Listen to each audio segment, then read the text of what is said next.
aravuga ngo nta wundi wigeze abimenya uretse Gakumba, niwe wadukanguye twese. Papa avugana ikiniga cyinshi avuga ngo nukuri menye ko akamuga karuta gaturo. Ni ijambo rivuga ngo menye yuko uwamugaye aruta uwapfuye.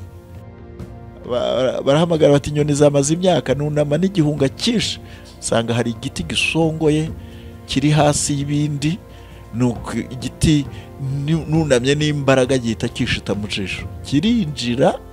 Nanjye numva birantunguye, nta nubwo nababaye muri uwo mwanya, narwanye nacyo ntavuga, sinabashije kubona imbaraga zihamagara abo hirya, navugije induru ngikuyemo gikurikiwe n'amaraso menshi.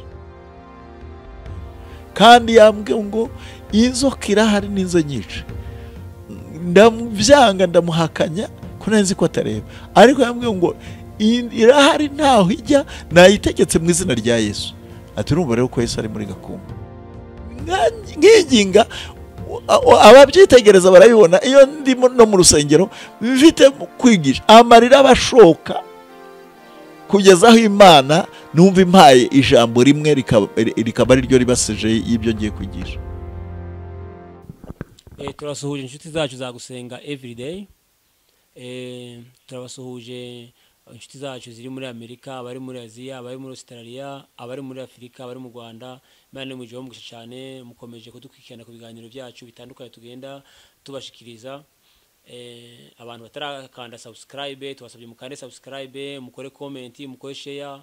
Nkuko mubona kuri kamera turi kumwe n'umushitsi, umukozi w'Imana mwese mumenyereye. Reka tumuhe mikoro abibwire. Yesu nashimwe. Nitwa Gakumba Timone Auguste, ndi umubwiriza butumwa bwiza.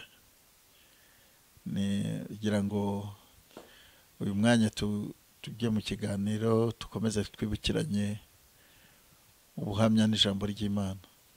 Imana ibaho umugisha. Murakoze cyane umukozi w'Imana.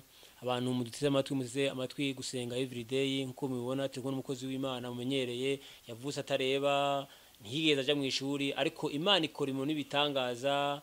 Azi ijambo ry'Imana, Imana yamuhaye Bibiliya imushira muri we. Mu buhamya agiye kutuganiriza mumenye ngene Imana, ko Imana ikomeye, ko Imana iriho. Abantu batizera ko Imana iriho kandi irakora.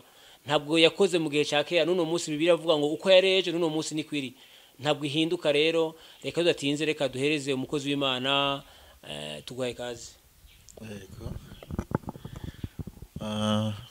Tutangira ibyo dukora byose tubikora mu buryo bwo gusenga no kuririmbira Imana tuyihimbaza.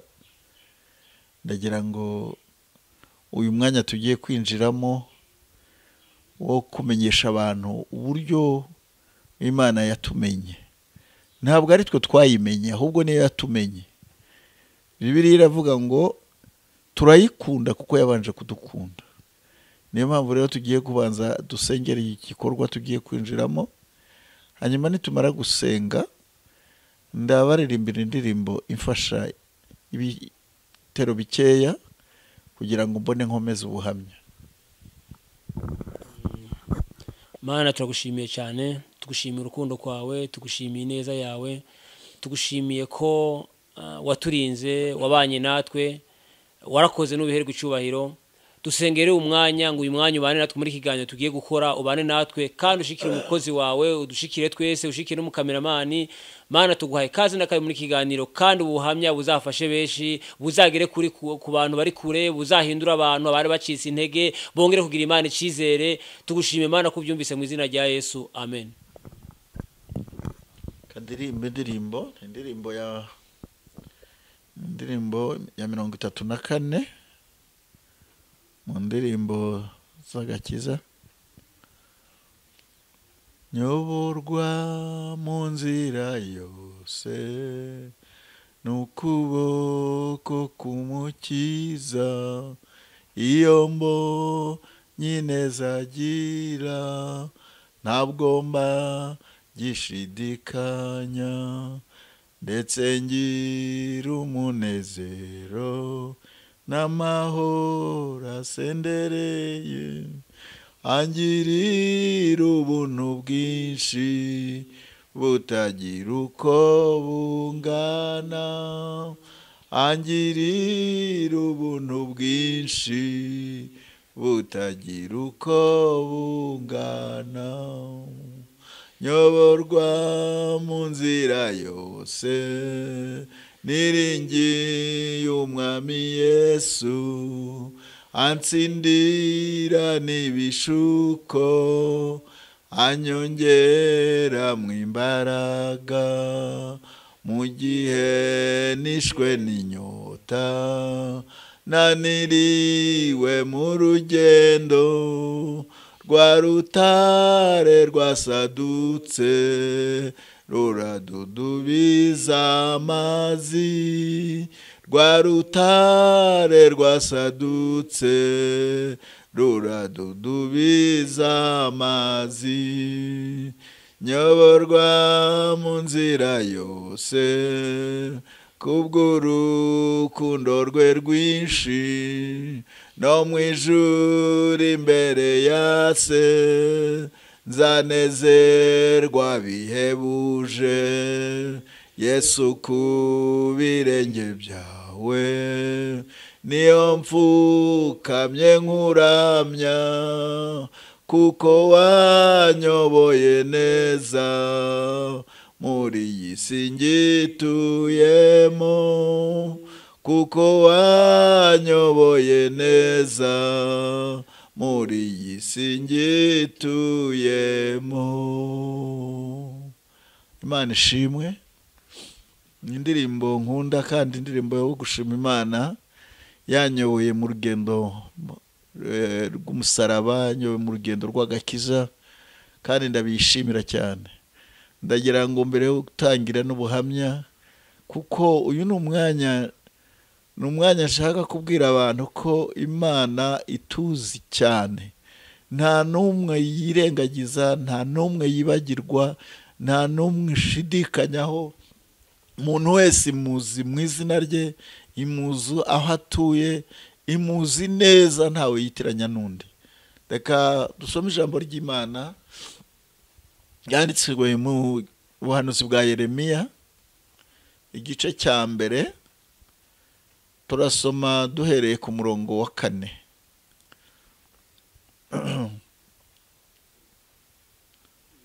Turasoma mu izina rya Yesu. Yeremiya igice cya mbere umurongo wa 4. Nuko ijambo ry'Uwiteka rinza ko riti, nakumenye ntarakurema mu nda ya nyoko, kandi nakwejeje utaravuka, ngushiraho kuba umuhanuzi uhanurira amahanga. Nuko navuga nti, nyabuna reka nyagasani Yehova, dore sinzi kuvuga, ndi umwana. Ariko Uwiteka arambwira ati, wivuga uti ndi umwana, kuko abo nzagutumaho bose uzabasanga, kandi icyo nzagutegeka cyose nicyo uzavuga. Amen. Amen. Imana yacu ishimwe. Imana iratubwira ngo nakumenye ntarakurema. Iyo mbyumvise mbiha agaciro. Ntabwo Imana abantu babyitegereje imivukire yacu, bakitegereza imikurire, bashobora gushidikanya Imana. Ariko twe twamenye Imana turabyizera cyane. Imana iravuga ngo nakumenye ntarakurema. Imana twese yatumenye itaraturema, kandi yatweje tukiri insoro. Umuntu akavuka yejejwe, afite umugambi w'Imana umuriho, icyo azaba cyo kikamurindira, kugira ngo nagera mu bushake bw'Imana agere ku ntego y'Imana, icyo Imana yamuteganirije mu isi. Nanjye rero nibwo buryo Imana yandinzemo. Imana yabimenye ko ntabwo byayitunguye kuvuka ntareba. Navutse ntareba, umuryango birayitungura, abaturanyi birabatungura, abantu bose babibonye birabatungura, ariko Imana ntabwo byigeze bitungura, kuko yamenye itarandema. Imana yacu ishimwe. Mu mwaka wa 55 nibwo navutse, mvukira mu karere ka Karongi, mu murenge wa Gishyita, kandi hafi yacu nta muntu n'umwe wari uhari utareba. No mu muryango wacu twaravutse turi abana 6, ni jye jyenyine wavutse ntareba. Ariko ibyo bibabaza umuntu utaramenya Imana, bibabaza umuntu utarayizera, kandi koko byarangoye. Mu myaka igeze kuri 13 nayimaze ndibwa n'amaso, ababyeyi birukanka hirya no hino bashakisha abamvuza, birananirana. Ariko Imana yari kumwe nanjye. Imana yari izi ibi byose bizambaho, kubera ko icyo yari yaranshiriyeho yari ikizi. Ntabwo ababyeyi bari kukimenya, ntabwo inshuti n'abavandimwe bari kukimenya, ariko Imana yari izi icyo yanshiriyeho. Imana ishimwe. Noneho ndakura, babigerageza, nanyuze mu bintu byinshi bibabaje, kuko naribwaga n'amaso imyaka 13 yose, ntabwo nigeraga mbona amahoro yo mu mubiri. Kandi niko ababyeyi babonaga benda kunanirwa no kurambirwa, kubera ko byari bibaruhije kundera, byari bibaruhije kubaho kwanjye, byarabagoraga. Amajoro menshi bararaga badasinziriye, ibibazo byinshi bari baragerageje byaranze. Ariko Imana yabona bagiye gucika intege, igakora igikorwa gikomeye kugira ngo bahumurizwe. Bibiliya iratubwira ngo hashimwe Imana nyirihumure ryose, iduhumuriza mu makuba yacu yose, kugira ngo natwe tubone ko duhumuriza abari mu makuba. Ibyo tubisoma mu rwandiko rwa Pawulo yandikiye Abakorinto, mu rwandiko rwa mbere mu rwandiko rwa 2 igice cya mbere, uhereye ku murongo wa 3 kugeza wa 5. Niyo mpamvu rero iyi Mana ni nyirihumure. Iyi Mana yatumenye itaraturema, iyi Mana yatwejeje tukiri insoro, iyi Mana yadushyiriyeho icyo tuzaba kikaturindira, kugira ngo irindire ko dukura tugere mu bushake bw'Imana, tuyimenye natwe, kuko yatumenye. Niyo yahumurizaga ababyeyi banjye. Ndabyibuka mu mwaka 63 yarabahumurije. Ifite ukuntu ihumuriza binyuze mu makuba menshi, kubera ko ndabyibuka hari mu gihe kibi, mu gihe kigoye, mu gihe cy'ibibazo byabaye mu Rwanda by'ubwicanyi. Umunsi umwe badutwikira mu nzu, turi abana 5, turi abana 4 na nyogokuru. Badutwikiye mu nzu, abantu bari bananiwe cyane, bari bananiwe, tumaze iminsi tuba mu bihuru, taye ingo, izindi zaratwitswe. Iyo yari yasigaye turaza tuyiraramo. Ba papa bemera kuguma ku matongo, aho inzu bari barazitwitse, ariko twebwe iyo bari basezeye kwa nyagukuru tuyiraramo. Bigeze rero saa 6 z'ijoro, mu masaa 8 z'ijoro baraza barayitwika turimo, iragurumana, irashya.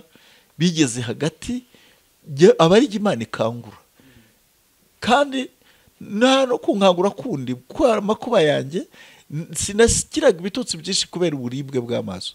Ndabyuka ngenda mu nzu, menya ko inzu yahiye. Maze kumenya ko yahiye, ntangira kumpera kuri nyogokuru, ndamubyutsa, n'abakuru banjye ndababyutsa, na murumuna wanjye. Kandi iyo nababyutsaga, babyukaga abantuka, kubera ko bari bananiwe cyane, bagira ngo mbareke bakomeze bisinzirire. Ariko bareba hejuru bagasanga umuriro wageze hejuru yabo.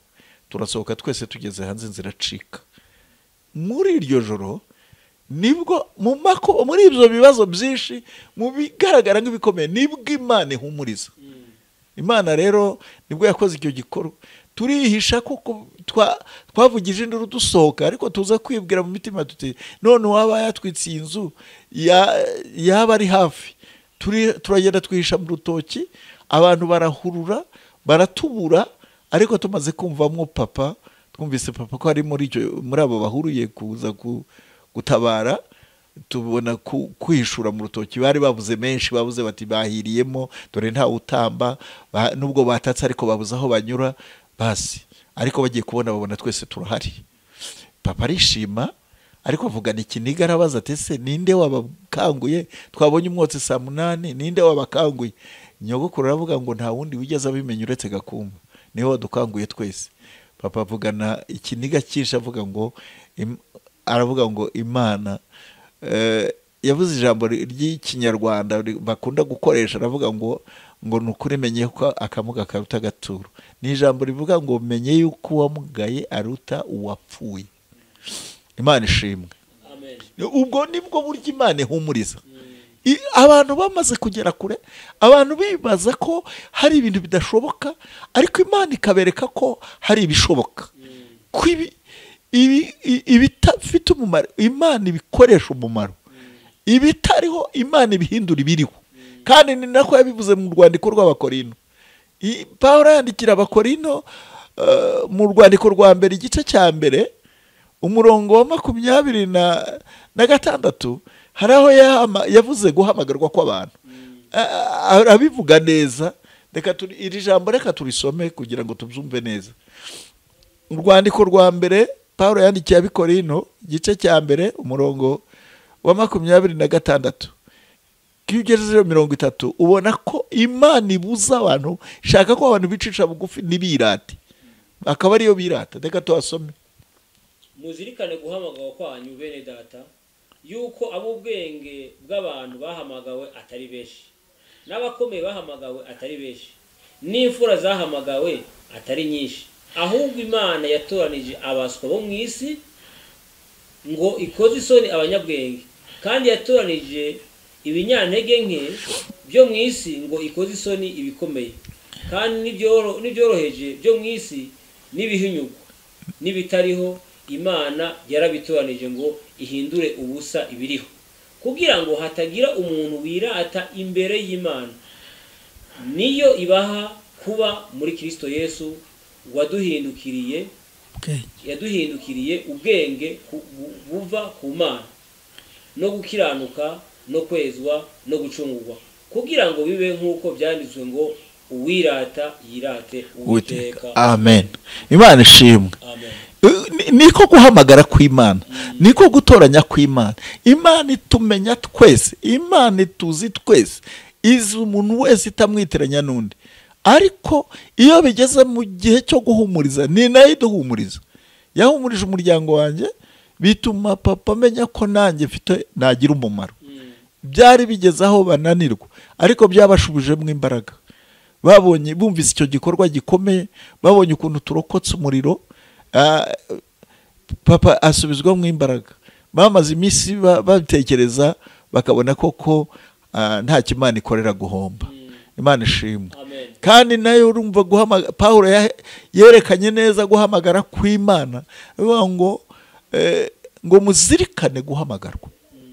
Ubwenge bw'abantu ntabwo aribo bahamagawe benshi, n'abanyambaraga sibo bahamagawe benshi, ariko Imana yatoranije abaswa bo mu isi ngo ikoze isoni abanyabwenge banze kuyizera, itoranya ibinyantege nke ngo ikoze isoni ibinyambaraga byanga kuyizera, byigendera uko bishaka, itoranya n'ibitariho n'ibihinyurwa, mbese abo bantu bose yarabatoranije.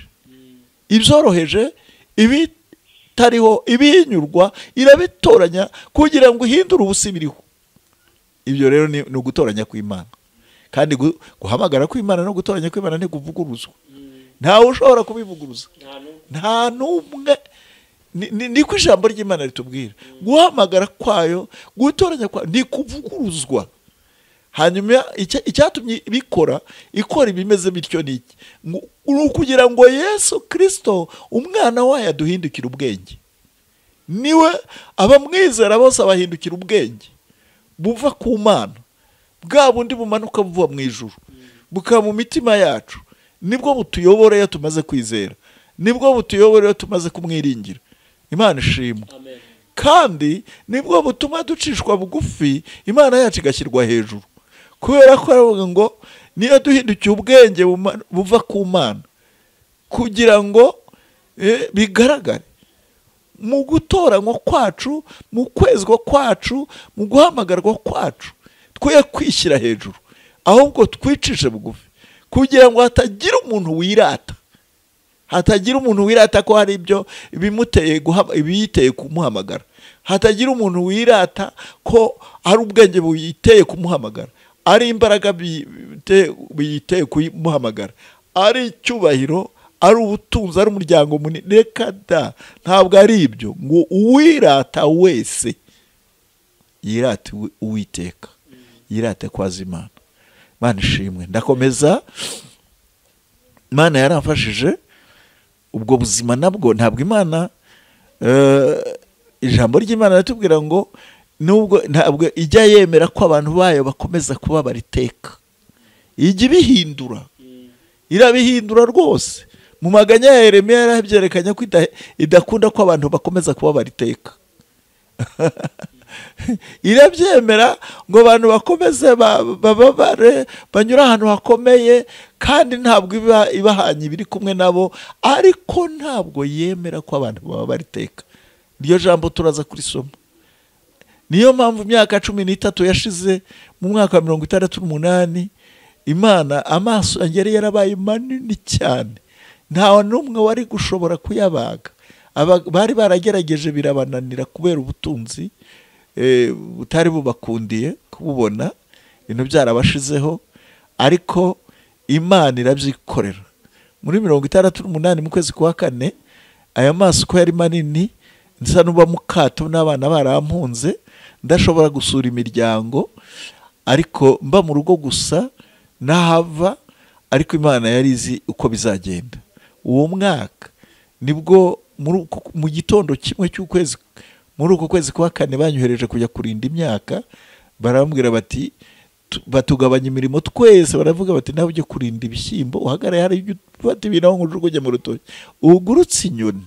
Hanyuma papa akoresha ijambo rivuga ngo Bibiliya iravuga ngo udakora ntakarye.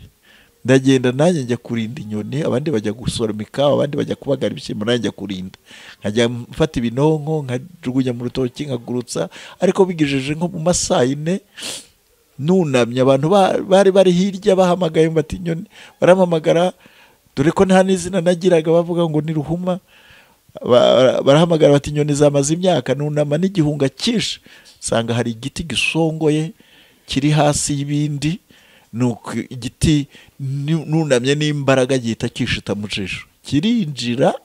Nanjye numva birantunguye, nta nubwo nababaye muri uwo mwanya, narwanye nacyo ntavuga, sinabashije kubona imbaraga zihamagara abo hirya, navugije induru ngikuyemo, gikurikiwe n'amaraso menshi. Nibwo navugije induru, ndirukanka, abantu bayoberwa ibibaye, bagira ngo ni inzoka indiye. Ngeze no mu rugo, abari ku irembo babagara, mama na mushiki wanjye, bagira ngo ni inzoka indiriye mu bishyimbo. Baza bareba, ariko basanga amaraso arameneka nk'amazi ava muri robine, arameneka. Mama tumutwe, aravuga ati mwana wanjye, kageza kandeba, kongera agasubira akavuga ati mwana wanjye wagiye kera kubusa, none urapfuye. Nuko n'abaturanyi bazaga bakavuga, nta n'uwashoboye kugira igitekerezo cyangwa imbaraga ngo njyane kwa muganga. Amaraso yaramenetse, ageraho akama, hakurikiraho amazi nayo yarameneka kugeza aho akama, hakurikiraho inyama, nkajya nkuramwo inyama zimeze nk'utupapuro nkazijugunya. Nuko bibaho, ndarwara.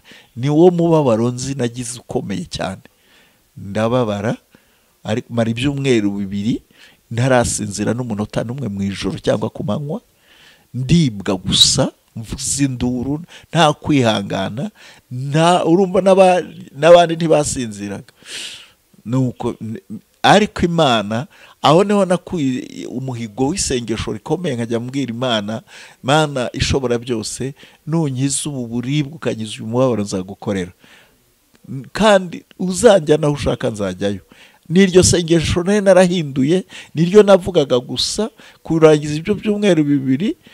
Icyumweru cya 3 gitangiye, rya jisho ryari ryara n'ingohe zitaboneka, wari umwobo gusa. Ariko muri cya cyumweru cya 3 gitangiye, ijisho ryari ritangiye kugarukamo wa mwobo umaze gusibangana, n'ingohe zitangiye gutumburuka. Imana imibitotsi, ndasinzira amasaha 18. Amen. Amasaha 18 nyasinzire, bajya impaka. N'uri ntabwo nari mfite gukanguka, nari mfite ibirarane by'ibyumweru 2. ariko bajya impaka, mama arankangura, ankanguye ndicara, ndahaguruka ndagenda, numva nta musonga n'umuri mu jisho, numva nakize. Nibwo natangiye ubwenge muri icyo gihe bwatangiye gusubira ku gihe, ntangira kwibaza iterambere, ntangira kwibaza uko nakora, ntangira kwibaza icyo namarira mama utarigeze ajya ku kiriri yambyaye, utarigeze aruhuka, batigeze babwira neza, baha impundu yabyaye, ahubwo bavuga ngo abyaye igihwereye. Numva icyo nzamukorera ari iki, nuko ntangira gutekereza umushinga. Ndavuga nti mama iyo ahinguye arahingura agateka ananiwe, kuva uyu munsi ntabwo nzongera kumwemerera ko ateka ahinguye, azajya asanga nahishije. Ndabimubwira, aravuga ngo ntabwo nzabishobora, ariko ibizakurikiyeho naramubwiraga nkabaza murateka iki, ibyo bafite bakabisigira, niba ari ibishyimbo bakabisigira nkabitonora nkanabiteka, bagasanga byose nabihishije. Imana babona ko yatangiye kunezeza ababyeyi, kuko bajyaga bageraho bakicara bakavuga bati mwana wanjye rwose wadukuye ku muruho ukomeye, ibyo bari bafite nta nka bari bakigira, zari zarabashizeho kubera ubwicanyi bwabaye muri iki gihugu, babanzirizaga ku nka. Nuko akambwira ati ndaguha inkoko, nawe izajya guterera amagi. Papa nawe ati ndaguha ibiti 10 by'ikawa. Ntangira nanjye kugabana kubera icyo gikorwa gusa nakoze. Imana ishimwe. Imana niyo nyirihumure ryose. Ndayishimira rero ko yatumenye itaraturema kandi ikatweza tukiri itsoro, ariko adushyiraho kuba abahanuzi bahanurira amahanga. Niyo ibi yari ibizi ko bizaba, ko n'amahanga azabyumva, ko ubutumwa buzabuvuga. Ubu ndi i Kigali, naravuye ku Kibuye. Imana irakomeza irandinda, yanyujije muri izo ntambara. Urwo rupfu yararundengeje rwo muri 63, muri 73 indenze urundi rupfu neza, narugeze imbere. Umuntu ari kumbaririza, ambaririza muhagaze inyuma, ngiye kumusuhuza, numva arabajije ngo ese ngo Gakumba ngo cya gihuma kiri hehe. Icyo gihe nabwo hari ubwicanyi bukomeye muri 73, ngo cya gihuma kiri aho yabazaga, niho nari naraye ndaye, kandi nari ngiye gusubirayo. Arabaza, baramubwira ngo ngo yaraye hano, ngo kandi nta handi ari bujye, ngo n'ubundi aragaruka hano. Hanyuma akubita umuhoro hasi, ibitaka bintarukira. Aravuga ngo simba, ngo icyo gihuma ni nagica umutwe Imana ibimpore. Nuko amaze kubivuga gutyo, numva ko umuntu yamaramaje kungirira nabi, subira inyuma, Imana irampisha, ntiyamwereka n'igicucu cyanjye. Yesu nashimwe. Amen. Narokotse impfu nyinshi muri ubuzima, ndashimira Imana ko yandokoye. Ijambo ry'Imana ratubwira muri rwa rwandiko twasomye, muri rwa rwandiko Paulo yandikiye Abakorinto mu rwa 2 mu gice cya 1 umurongo wa 10, yavuze ko Imana yaturokoye urupfu rukomeye. Yaturokoye urupfu rukomeye kandi irakomeje kuturokora. Amen. Imana ishimwe. Imana irakomeje kuturokora. Yaturokoye urupfu rukomeye. Ni umurongo wa 10, niko umurongo uvuga w'igice cya 1 n'umurongo wa 10. Nanjye rero iyo ntekereje izo mpfu yandokoye, urwo rwa 73 yandokoye urwo ngurwo, nyura no mu ikawa zisasiye, ntiyigeze yumva nkandagira, arambura pe. Imana iramunkiza, Imana inkiza urwo rupfu. Muri 78 Imana yankijije nanone urundi rupfu rukomeye, inka iranyica, asanga inka ziri kurisha, abashumba sinamenye iyo bari bagiye, inka iranterunjugunya mu muvumo. Ngarutse nsanga iracyantegereje, irongera isubizayo. Ngarutse ubwa 3, Imana nsanga yayinkijije, yayikuyeho. Bongera kumbona nabyimbaganya umubiri wose, baranyoberwa. Imana ikomeje kuturinda. Yesu nashimwe. Amen. Ubwo muri 78 hari igihe gitoya, hari hasigaye igihe gito, Imana yabonaga ko ntakwiriye gupfa ntarayimenya. Kuko muri 79 niho nakiriye Yesu. Niho nakiriye Yesu umukiza wanjye, ndamwizera, numvaga ubutumwa ariko ntibugire aho bukora, ntibugire icyo buhindura. Ariko hari umunsi umwuka wera, ijambo ry'Imana riratubwira ngo umwuka wera naza azatsinda abisi, abemeza ibyaha. umwuka iyo ataraza ngo akwemeze, naho abantu bavuga, naho abantu bakoresha ubwenge, bakoresha amagambo akakaye, ntacyo byaguhinduraho. Ariko umwuka wera iyo yaje atsinda bisa, akabemeza ibyaha, akabemeza iby'amateka, akabemeza ibyo gukiranuka. Yesu nashimwe. ibyaha bikomeye no kutizera Yesu. Ntabwo barabivugaga, bakoraga ibishoboka, nari mfite naho nsengera, ariko nta cyari cyarampinduye. Ariko uwo mwaka ndabyibuka mu kwezi kwa kane, ku kwezi kwa kane nkugiriramwo umugisha ukomeye. Nubwo wabitekereza ugasanga hari abo bahuye n'ibibazo mu kwezi kwa kane, ariko ku kwezi turagusangiye, nyamara habamwo n'imbaraga nyinshi. Ukwezi kwa kane nibwo Imana yabaza y'amaso yanjye yibabagishije igiti. Ukwezi kwa kane niko nakijijwemo. Na ukwezi kwa kane ko muri 79 ninjiye mu cyumba cy'amasengesho, abantu bandaritse, masengesho yaberaga mu rugo rw'umuntu.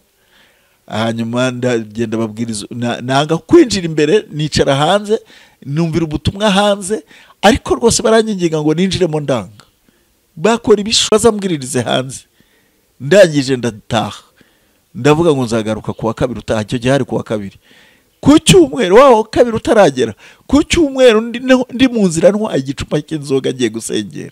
Umwuka wera niyo waje arantsinda, ansanga mu nzira ngenda, anyibutsa amagambo yose numvise, anyemeza ko ndi umunyabyaha. Numva ubwoba n'isoni, numva kuba umunyabyaha binteye isoni, numva gutwara inzoga binteye ubwoba.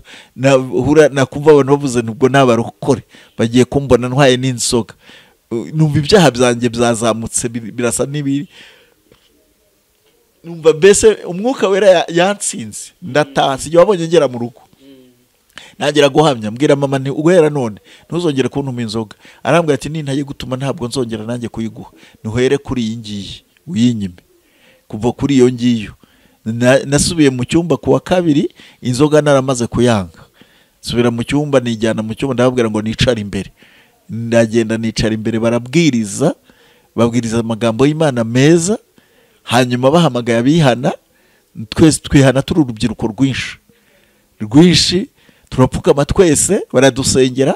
Barangije kudusengera, abandi barihagurukira, igihe basigara mfukamye. Baraza bakajya banyongora baterega, abandi bahagurutse. Nababwira nti nabizi, nabimenye. Bagiraga ngo ntabwo nabimenye. Nababwira nti nabimenye, ariko ndashaka kwatura ngipfukamye hano. Ndatura, abantu bagira ngo ndibeshyera, ariko ibyo navugaga byari ukuri, kuko nubwo ntarebaga ariko nari umunyabyaha. Bibiliya iratubwira ngo umutima wa kamere utera urupfu, ariko umutima w'umwuka uzana ubugingo n'amahoro. Nubwo ntarebaga ariko nari umunyabyaha. Kuko niyo mpamvu rero umuntu buriya akwiye kwihana akatura neza. Ndabyibuka abantu bapfukamye muri icyo gihe bagapfa kwihagurukira, benshi ntibakibirimo, benshi babivuyemo vuba. Ariko narapfukamye, natura mfukamye, bagaruka ubwa kabiri ku nsengero. Burya ntabwo abantu bose bahaguruka kimwe, ntabwo abantu bose bavuka kimwe. Nanjye navutse, ndashimira Imana ko navutse neza. Navutse neza nubwo byari bigoye kuvuka kwanjye k'umubiri, ariko navutse neza mu buryo bw'umwuka. Imana ishimwe. Ndatura, kandi ibyo natuye icyo gihe ntabwo nabisubiyemo. Nakomeje gucungana nabyo kugira ngo ntabisubiramo. Ndetse n'ibindi nagiye nibuka, nagiye ndwana nabyo, ndwana na kamere n'imirimo ya kamere, ndwana nayo kugira ngo nkomeze kwezwa. Imana yinyezeho, icyo numva kintwaje igitugu ngasenga nkiriza ubusa kikambaho. Imana nkomeza kuyegera. Natangiranye n'intambara z'umusaraba, ntangira guhura n'ibibazo no gukubitwa no kwimwa agaciro, guteshwa agaciro, mbese ibintu bikomeye. Ariko Imana yaranditse. Amen. Aho niho natangiye gukunda cyane ijambo ry'Imana. Numva ndarikunze, numva ndarikumbura ko buri mwanya nava mu rusengero rwa Atareba, aho ngaho twasengeraga. aho nari nihaniye muri icyo cyumba banjyana mu rusengero, ariko narahavaga nkajya gutira Bibiliya, natambuka abantu nkumva barahamagaranye, nimuze murebe Ruhuma atwaye Bibiliya, ese burya asigaye asareba. Ariko njye ntacyo byari bimbwiye, nari mfite intego yo kumenya ijambo ry'Imana. Kandi narazaga nkayirambura, ngapfuka mu kumba nari narahisemo sengeramo, nkarambura Bibiliya nkusoma, nkayiborara hejuru, nkabwira Imana nti Imana, ndabizi ko ushobora byose, andukura amagambo yo muri iki gitabo yandike mu mutima wanjye. Nubwo buryo Imana nakomeje kwinginga nyihendahenda ngo inyigishe Bibiliya. Imana rero irafasha mu gihe gikwiriye. Imana ikorera mu gihe gikwiriye, ntabwo ikorera ko twayititirije, ntabwo ikorera ko gusa, irakora mu gihe gikwiriye. Yabwiye Aburahamu ngo mu gihe cyashyizweho, igihe Imana yashyizeho ikumenyesha ijambo ryayo, igihe Imana yashyizeho irakurokora, igihe Imana yashyizeho iguteza imbere. Ntabwo biva ku mbaraga zacu, biva ku mbaraga zayo. Imana ishimwe. Nakomeje rero kwititiriza Imana, sinumva igisubizo cyayo, ariko ahubwo ikagiza izindi ntambara ziri ku ruhande. Najya kubona nkabona indwara, intambara zari mu muryango zo guteshwa agaciro, igahagurutsa. Umunsi umwe ndibuka ko yahagurukije inzoka kugira ngo irwane intambara, indwanirire. Ni rya jambo riba rigarutse ryo, umuntu yarakubitwa, akicishwa inzara, akababazwa, ariko muri ibyo byose Imana irakwemerera ko binyuramo. Tugihagaze aha, reka dusome ijambo ry'Imana, niryo ryandokoye, reka turisoma. Reka dusome amaganya ya Yeremiya ibice 3. Dusome amaganya ya Yeremiya ibice 3. Turasoma duhereye ku murongo wa 24. Nibyo rwose, Uwiteka abera mwiza bamutegereza. Turasoma izina rya Yesu. Umutima wanje uravuga uti Uwiteka niwe mugabane wanje, nico gituma nzaja mwiringira. Uwiteka abereye mwiza abamutegereje n'ubugingo bw'umushaka. Ni byiza ko umuntu yiringira ategereje agakiza k'Uwiteka atuje. Birakwiye ko umuntu kuremererwa akiri umusore, yicare yiherereye kandi yihoreye, kuko Imana yabimushizeho. Nakubite akanwa ke mu mukungugu, niba hariho ibyiringiro. Ategere umusaya we umukubita, bamuhaze ibitutsi, kuko Uwiteka atazagira ubwo areka umuntu iteka. Naho yababazwa umuntu, ariko azamugirira ibambe, nk'uko imbabazi ze nyinshi zingana. Amen. Yesu nashimwe. Naho yababaza umuntu, ariko azamugirira ibambe nk'uko imbabazi ze zingana. Ni ukuvuga ngo arakureka, ukategereza agakiza k'Uwiteka utuje, ugategera umusaya ugukubita, bakaguhaza ibitutsi, ariko Imana ikakurengera.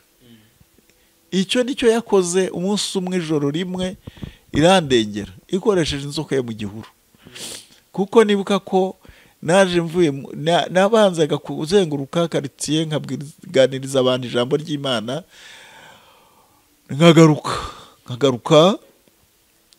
nkagaruka bari banzi ubusinzi bwanjye, banzi ubunywi bw'itabi, banzi ibigambo bitari byiza. Hanyuma rero nanjye nkajya kubahamiriza, kuko ijya kurisha buri gihera ku rugo. N'umuririmbyi niko yabivuze ngo tugomba guhera hafi yacu. Noneho rero ntashye ninjoro, nsanga nta muntu n'umwe uri aho ngaho mu kazu ko mu gikari, n'igihe wakarayemo jyenyine. Ninjiye ndakingura, ndagenda nicara ku musego waho ndyama, ndasenga ngo ndyame. Ariko ngisenga, ijwi riraza rirambwira ngo hindura inkweto wari wambaye, wambara izindi. Numva ko numvira ijwi ry'Imana nitoje kumenya ijwi ry'Imana no kuryumvira, nkaritega amatwi nkumva kuko ari iry'Imana. Numva iryo jwi rimbwiye ngo hindura inkweto. Nari nambaye inkweto za pantufure zitagiye gucika mu birenge, ndazambura nambara plastique zari ziri iruhande rwanjye, nzishyiramo. Ndangije numva hari imbaraga zimpagurukije, ntangira gusenga nzunguruka. Ngeze hafi y'umuryango sanga nkandagira ikintu ngira ngo n'umwenda wahaguye, ndikikanegera nkajya nsetaho ikirenge nkumva ntikihava, nkajya manura ukuboko ngo ngifate numva ko ari umwenda, intoki zikababwa nkazisubiza hejuru. Bibaye inshuro ya gatatu numva ijwi rimbwira ngo iyo ni inzoka wakandagiye. Numva nibyo koko, nsubirayo n'ubwoba bwinshi, nsubira ahandi nasengeraga, ndasenga mpamagara Yesu gusa kubera ubwoba. Ururimi ntirwashoboraga kuvuga ibiri mu mutima kubera ubwoba bw'umubiri. Hanyuma ndasenga mpamagara Yesu, Yesu, Yesu. Ariko muri Yesu harimo imbaraga, muri Yesu harimo ubushobozi. Iyo uhamagara izina rye, washobora guhamagara ngo mana mana mana. Imana ni nyinshi, n'abantu nabo bifite imana zabo. Hari abafite imirinzi y'ibiti, hari abafite imiko n'ibindi byose babaje bagira imana, ariko izina rya Yesu rirakomeye. Nuko mpamagara izina rya Yesu, numva mpawe imbaraga, ndongera ndahaguruka, ntangira gusenga nanone nzunguruka nsubira hahandi. Ntangira numva mpawe kwizera gutegeka, ndavuga ngo mpamagara ya nzoka, wanzokawe mu izina rya Yesu ndagutegetse, ntuvaho urindire bakwica. Numva biremeye mu kwizera kurarema, numva biremeye. Ndasohoka njya gukomanga kwa papa, ndababwira ntimuze, mbwira papa nshake cyane itaruzo wica inzoka iri hano. Arambwira ati warasaze cyane, sinakubwiye ko ya madini wagiyemo yagushajije. Inzoka wowe wigeze ureba? Inzoka wayumva igenda? Wibeshya n'ubisazi byawe. Ni imbeba, genda wiryamire. Nababwira ngo ntabwo ari imbeba, ni inzoka, kandi nayitegetse mu izina rya Yesu ntaho ijya. Biratinda banza kubyanga, ariko aho bigeze mama atangira kumufasha, aramubwira ngo wagiye, kuko byari bibaye hafi saa sita z'ijoro.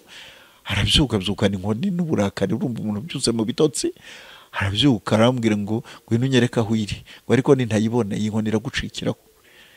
Ndagenda ndamubwira nti isunika urwo rugi urayibona iruhande rw'urukuta. Asunitse asanga inzoka iracyahizingiye, arayikubita arayica. Arangije kuyica ayitwikirira hano, mu gitondo ajya gutangira abantu bose bakaza akabereka ngo Yesu ari iwanjye, Yesu ari iwanjye. Hari Imana, iyi Imana ni irakomeye, ikora ibintu bitangaje. Yesu ntashima. Imana rero yaradufashije. Icyo gihe papa yamamaza Yesu, abantu bakamubaza batese Yesu ari hehe, akabereka iyo nzoka. Iyo nzoka ze niyo Yesu. Arabwira ati mureke mbasobanurire, umwana wanjye ntiyigeze areba, kandi yambwiye ngo inzoka irahari n'inzo nyinshi. Ndamubyanga, ndamuhakanya ko nzi ko atareba, ariko yambwiye ngo irahari ntaho ijya, nayitegetse mu izina rya Yesu. Ati urumva rero ko Yesu ari muri Gakumba. Arabahamiriza, arangije ahindukira abo mu rugo arababwira ngo ntihazagire umuntu wongera kugirira nabi Gakumba, ngo ahubwo najya ajya gusenga ajya bitubwira, atubwira igihe azazira tumwitegure. Yesu nashima. Narasengaga nkaza ntihagire unyakira. Imana rero ikibi gikuyeho. Amen. Imana yarwanye intambara nyinshi muri ubwo buzima, kugezaho muri 80 mu kwezi kwa mbere yampaye yanyiyeretse. Iranyiyereka, ntabwo nari ngisengera iryo jambo, ariko iranyiyereka. Nari mu rusengero, nsenga, kandi nari mazemo iminsi jyenyine, ariko numva ijwi rimbwira ko hari byerekeraga nko mu masaa 9. Ijwi riraza rirambwira ngo Gakumba ni karame. Rambwira ngo bamaso nganire nawe ndi Uwiteka. Ntega amatwi cyane. Arambwira ngo ndagira ngo nkubwire ko naguhinduriye amateka. Ntega amatwi cyane. Nakwandukuye mu gitabo cy'urupfu, nkwandika mu gitabo cy'ubugingo. Ntega amatwi, numva ibyishimo birimo kuzamuka biba byinshi. Arambwira ngo kandi izina bahoraga bakwita narisibye mu mitima y'abantu ntawe uzongera kuryibuka. Iryo ni rihe zina? Ni ruhuma. Imana ubwo leta yashyizeho ayo mazina yose, yashyizeho itegeko ryo kuyakuraho ko ari itesha agaciro, ariko jye Imana yararikuyeho kera, ntawongeye kuryibuka. Kuva muri uwo mwaka nta muturage wongeye kurimpamagara. Muri Kigali barabizi, ntawe wigeze kumpamagara ruhuma. Imana yarikuyeho kubera ko Imana yarisibye mu mitima y'abantu. Yesu nashimwe. Irangije ukomeza kunganiriza, numva arambwira, wambwiraga arambwira ngo kandi naragutoranije kuba umukozi, nagutoranirije kuba umukozi wanjye, nzakorana nawe imirimo itangaje, nzakorana nawe imirimo ikomeye. Numva ibyishimo birimo kuza byiyongera. Arambwira ngo kandi uzajya i Kigali, yambwira n'izina naho nzahera. Imana iraguhamagara kurya yahamagaye Aburahamu ikamubwira ngo va mu gihugu cyanyu, siga inzu ya so, ujye mu gihugu uzakwereka. Nuko Imana ihamagara, nanjye yamamagaye ityo, irabimbwira. Irangije yambwira ngo uzajya i Kigali kandi uzabwiriza akazimira ubutumwa ko afite ubugingo, azagufasha mu murimo nguhamagariye. Numva rangije kumbwira gutyo, ndahaguruka, numva ijwi riratuje, nanjye ndahaguruka, ndambura amaboko, nshima Imana, ndayibwira ngo Mana ndagushimiye ko unyemeye abandi batanyemera. Ndanezerwa, numva nahuye n'Imana. Ntegereza, nkomeza gusengera kuzaza i Kigali. Imana ishimwe. Ubu ni ubuhamya, ntabwo twanabutanga bwose, kuko nibuka ko uko kwezi kwa uwo mwaka 80 washize ntaraza i Kigali. Nsubira inyuma gatoya, uwo mwaka uko kwezi kwa kane niharnyemo ko 79 nabatijwe muri uwo mwaka mu kwezi kwa karindwi. Ariko mu kwezi kwa mbere mvugana n'Imana ibyo bikomeye gutyo, kandi mara uwo mwaka wose nsenga ngo Imana inyobore, nsenga ngo Imana inyuzuze umwuka wera, kuko ntacyo nakora ntuzuye umwuka wera. Umwaka wa 80 urashira, wa 81 mu kwezi kwa gatatu nibwo Imana yanyujuje umwuka wera. Hanyuma mu kwezi kwa gatandatu nibwo nageze i Kigali. Imana ikoresheje umuntu andihira itike nzi Kigali kugira ngo nsohoze ubutumwa bwayo. Yesu nashimwe. Mwari mukiri ngaho, ugiye huzuye umwuka wera, abantu bumva kuzuye umwuka wera. Mu gihe huzuye umwuka wera wumvise byagenze gute? Umwuka wera yaje gute ngo abantu bavyumve ngene umwuka w'Imana yakujeho? Ari ibintu utari usanzwe umenyereye, utaruzi. Namaze iminsi ndi mu bihe byo gutegereza umwuka wera. Nategereje umwuka wera, ndasenga, ndinginga, tukajya mu masengesho n'abandi yo kwiriza ubusa, tukamara iminsi. Hariho ibihe byiza cyane, ku buryo umuntu naragendaga navaga mu rugo nkazagaruka maze nk'icyumweru, ijwi ryaragiye, narasaraye. Ariko kubera ibitaramo twabagamo, hanyuma nanjye naza nkagira umwanya wanjye wo kwihererana n'Imana,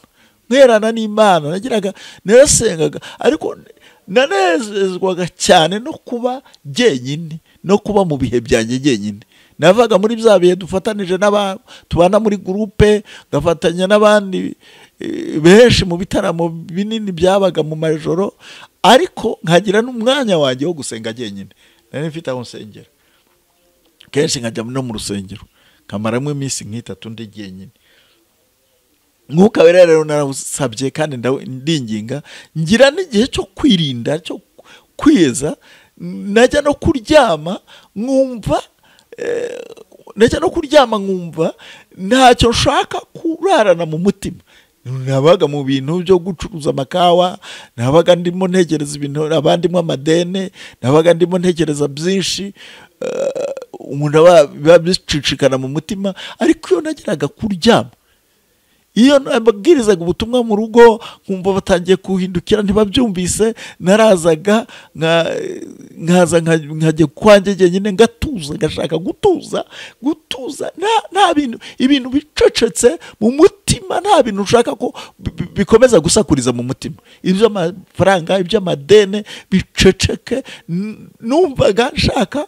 Kandi muri icyo gihe nari niteguye cyane, nararaga nambaye nk'uwiteguye nk'uwiteguye koko umunsi mukuru, nk'uwiteguye kujya gusenga. Hari ibintu natekerezaga, burya iyo uri umwana ubu natekereza ibintu byinshi, ko nari umwana mu gakiza, urumva nta gihe nari mfite kinini, ariko natekerezaga ibi, ese ko tujya kubatizwa mu mazi menshi, tugashaka umwambaro wo kwambara kuri uwo munsi mukuru, none se ni gute bwo umwuka wera nazabatizwa mu mwuka wera ntambaye? Ese ubu mbatijwe mu mwuka wera nkavuga mu ndimi, ababyeyi ntibakijwe bagasanga ndi kuvuga mu ndimi nambaye ubusa. Kera abantu muri iyo myaka yacu abantu bararaga biyambariye ubusa, bakuramo imyenda bakiyorosa ikirago, nuko bari babayeho. Nkajya ndara nambaye kuko nabaga ntegereje ko Yesu ari bumbatize mu mwuka wera. Nuko muri iyo gacecekeje umutima, nakumva urusaku rw'ibintu rugarutsemo rw'amafaranga n'abadene n'abanishyuza, nkabyuka nkongera ngasenga ngacecekeje umutima. Hari ijambo riri muri Yesaya igice cya 30:15 ngo nimugaruka mu gatuza, Uwiteka yaravuze, Uwera wa Isirayeli yaravuze ngo nimugaruka mu gatuza muzakizwa, mwituze no mu byiringiro niho muzaherwa imbaraga. Ariko Imana ikabaga ngo mwaranze. Rero icyo gihe natushije umutima, nkajya ndaranushije umutima, urusaku rwose nkongera nkabyuka, nuko nararaga ntegereje. Ariko hari ijoro rimwe ryaje nambaye, numva ndi mu bihe byiza, numva ndi mu bihe byiza byo gusenga, ndota nsenga. Erega burya abantu benshi batekereza ibi bintu, ntabwo ibintu barabisobanukirwa.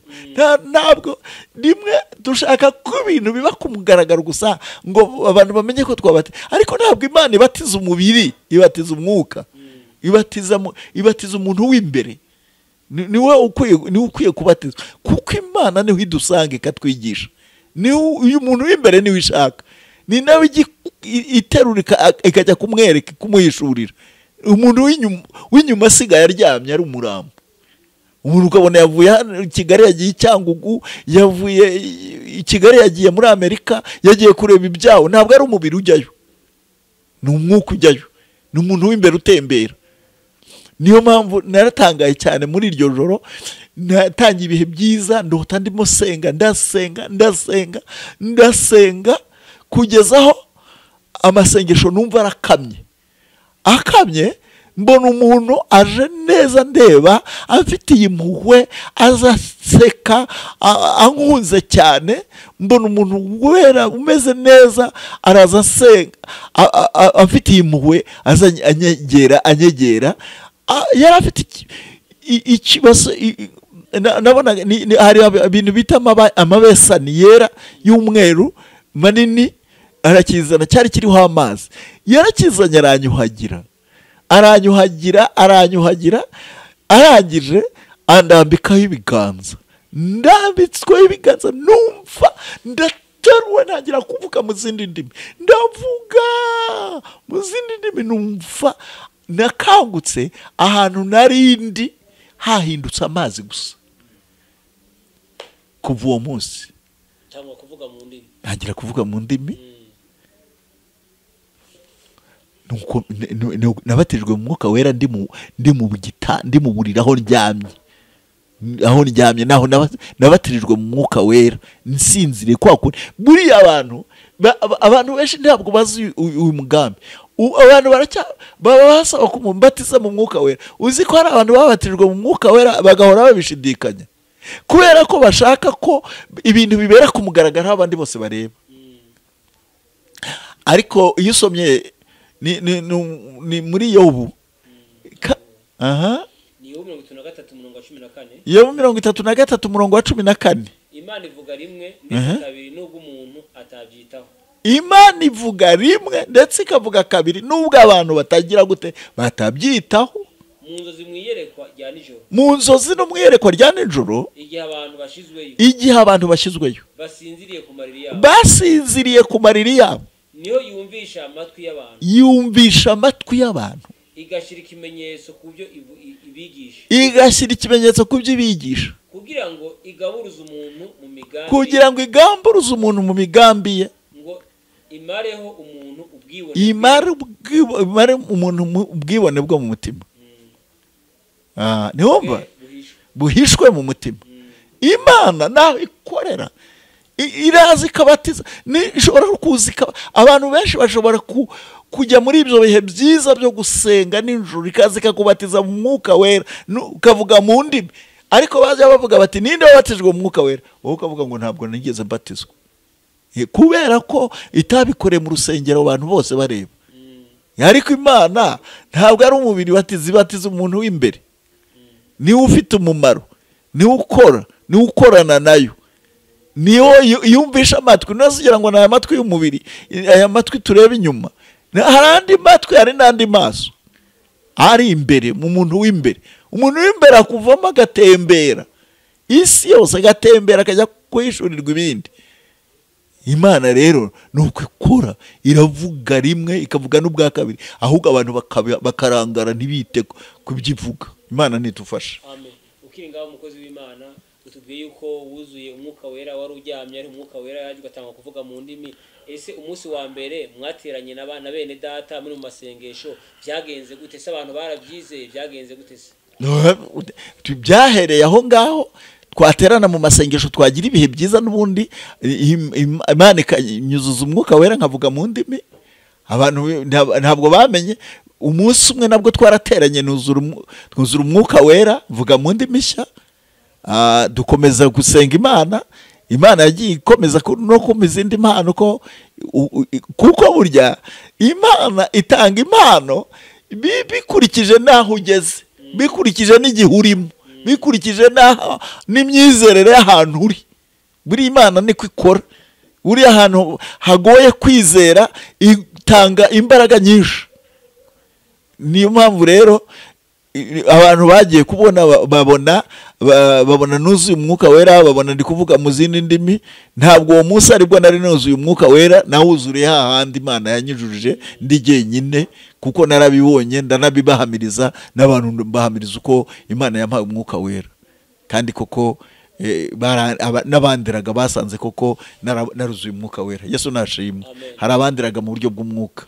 Imana ibaho umugisha, Imana ibagirire neza. Nubwo buryo nuzuye umwuka wera mu kwezi kwa gatatu k'umwaka wa 81, ngera i Kigali muri 81 mu kwezi kwa gatandatu, nibwo navuze ubutumwa i Kigali, mbwiriza abo Imana yari yantumyeho, mbwiriza no mu isoko ry'i Nyarugenge.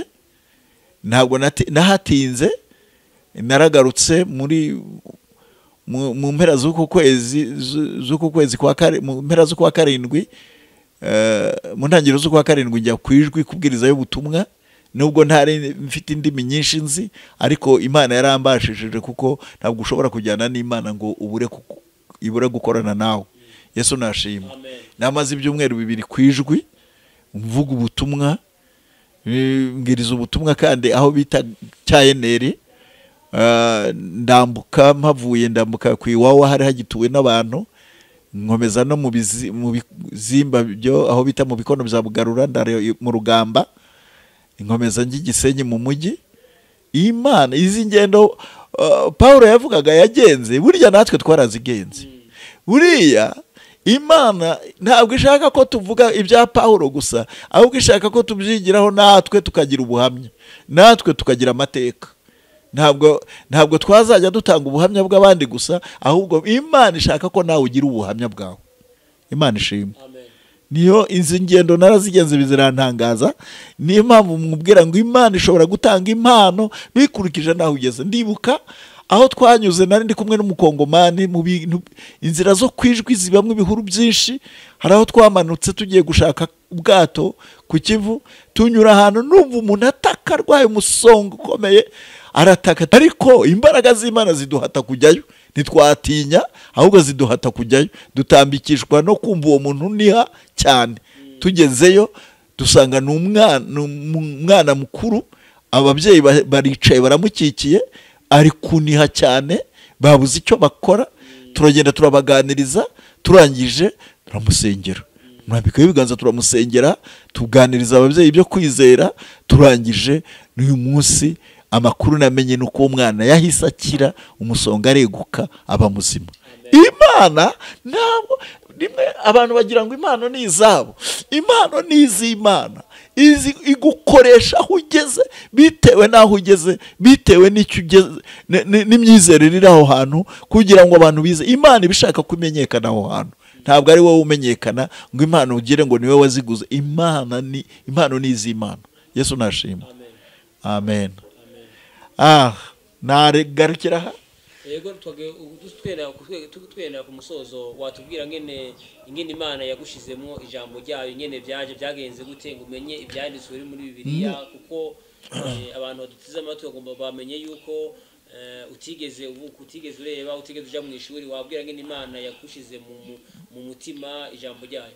Ubu abantu benshi ntabwo koko bizera, bariyizera ariko ntibizera Imana cyane. Ariko jewe ndagira ngo mbabwire ko bakwiye kwizera Imana. Imana ni iri jambo ni iryayo, twarisomye mwaryumvise, yavuze ngo mujye muzirikana guhamagarwa kwanyu. Abo ubwenge bw'abantu bahamagawe si benshi, ni ukuvuga ngo barimo ariko si benshi. Abanyambaraga si benshi ariko barimo, imfura si nyinshi ariko zirimo. Ariko Imana yatoranije n'abaswa bo mu isi.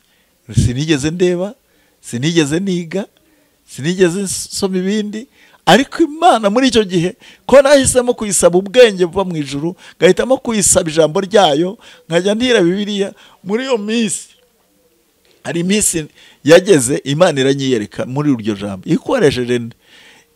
Nabwo nari mu masengesho mu rusengero rwacu aho nasengeraga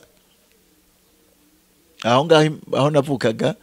Hanyuma maze iminsi 3 ndabyibuka umubyeyi umwe wari umudiyakoni yaraje ngo ambwira ubutumwa Imana imuhaye. Ngo yararimo abagara ibishyimbo, cyari igihe cy'ibagara ry'ibishyimbo, abagara ibishyimbo, ngo ijwi riraza riramubwira ngo jya gusenga. Yari umuntu w'umunyamasengesho rwose, aragenda ajya gusenga. Ryajwi riragaruka riramubwira ngo uyu ni umunsi wa 3 umugaragu wanjye Gakumba asenga, ngo kandi amaze igihe ansaba Bibiliya, ugende umubwire ko ayihawe. Araza asanga, arakomanga, nari nkinze mbamo jyenyine aho muri urwo rusengero.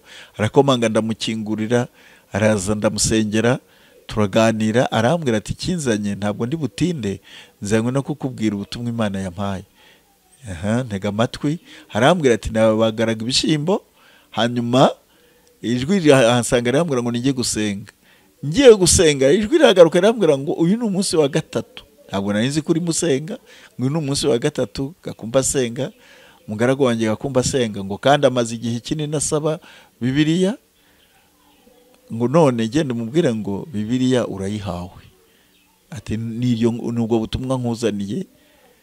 Nuko yaranzaniye, yaraje kumbwira ko gusa ko Imana yimpaye. Arasenga, arangije nanjye musabira umugisha, aritahira.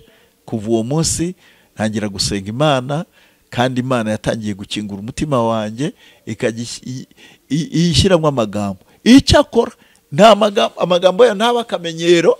Ntabwo Imana ishaka ko ibyayo tubigira akamenyero. Uburyo mimenya nanjye birantangaza, kuko iyo umbwiye ngo ndigisha, umutima wanjye urameneka, amarira agashuka, nkumva ibintu byose narinzi birahanaguritse muri jyewe neza, birasa n'unyujijemo shiva gahanagura. Arangije ngatangira gusenga ngira ngo ndebe ko nabona n'ijambo na rimwe naheraho. Nkiginga, ababyitegereza barabibona. Iyo ndimo no mu rusengero mfite kwigisha, amarira abashoka, kugeza aho Imana numva impaye ijambo rimwe rikaba ari ryo ribasije y'ibyo ngiye kwigisha. Ngahaguruka nkigisha, ngahera kuri iryo jambo, amagambo akajya amanuka nk'ibitonyanga by'imvura. Yesu nashimwe. Nubwo buryo Imana yampaye ijambo ryayo. Ntabwo yabimpaye ngo irayipakira muri jye ngo mbigira akamenyero, ariko Imana ibimpa muri ubwo buryo iyo ntangiye kwigisha. Imana ibaho umugisha. Urakoze mukozi w'Imana cyane ku buhamya. Abantu muteze amatwi bagusenga everyday, mwumvise ko Imana ifite imbaraga, Imana ishobora byose. reka umuntu uteze amatwi ushobora kuba ufite icyifuzo ukeneye ko umukozi w'Imana yakugira inama yagufasha mu nzira y'agakiza ukeneye amasengesho tujye kumusaba abaha nimero umuntu wese akeneye ko umukozi w'Imana n'umukozi w'Imana twarabanye ni nka papa wanje nabamenyesha yuko ari umukozi w'Imana koko afite ubuhamya bwiza koko ibyo avuga ni ukuri ni umukozi w'Imana reka abahe nimero za telefone umuntu wese akeneye ko yafashwa yamugira inama azamuhamagare azamugira inama murakoze cyane. Imana ishimwe nk'uko abivuze birankwiriye kubaha nomero za telefone nomero za MTN nkoresha ni 078 22 33 8 666 078 22 33 8 666. Izi nimero za Tigo ni 07 22 18 15 14 07 22 18 15 14. Imana ibaho umugisha, Imana ibagirire neza, kandi iri jambo n'ubuhamya nagira ngo mbabwire ko n'ubuhamya ariko burimo n'ijambo ry'Imana nk'uko ryagiye rimfasha nawe rigufashe nawe ubyiteho. Kandi iri jambo Imana nagira ngo mbwire uyu munsi uyizi ntabwo wayimenye mbere, ahubwo niyo yabanje kukumenya utarayimenya, yabanje kugukunda utarayikunda. Niyo mpamvu rero nayo irashaka ko muri urwo rukundo yagukunze ubanza ugakunda mwene so wabonye kuruta uko wavuga ko ukunda Imana utarabona. Niba utakunda mwene so wabonye waba ubeshya ko uzi Imana, kuko Imana irashaka ko ubanza ugakunda mwene so wabonye, nibwo uzaba urimo kunda n'Imana. Imana ibaho umugisha, Imana ibiteho, Imana ibagure kugira ngo ubutumwa bwiza bubone ubuturo. Kandi ijambo ry'Imana ryo kuba ryo kugwa ku kara, ryo kugwa mu nzira inyoni ziritoragure, ahubwo rigwe mu mbibe nziza aho rishobora kwera imbuto nyinshi. Imana ibaho umugisha mu izina rya Yesu. Abatarakanda subscribe mukande subscribe, kandi ubu butumwa ntubwihererane ubusangiza abandi, nubikora Imana iri mugiza guhumugisha. Murakoze cyane. Shalom shalom.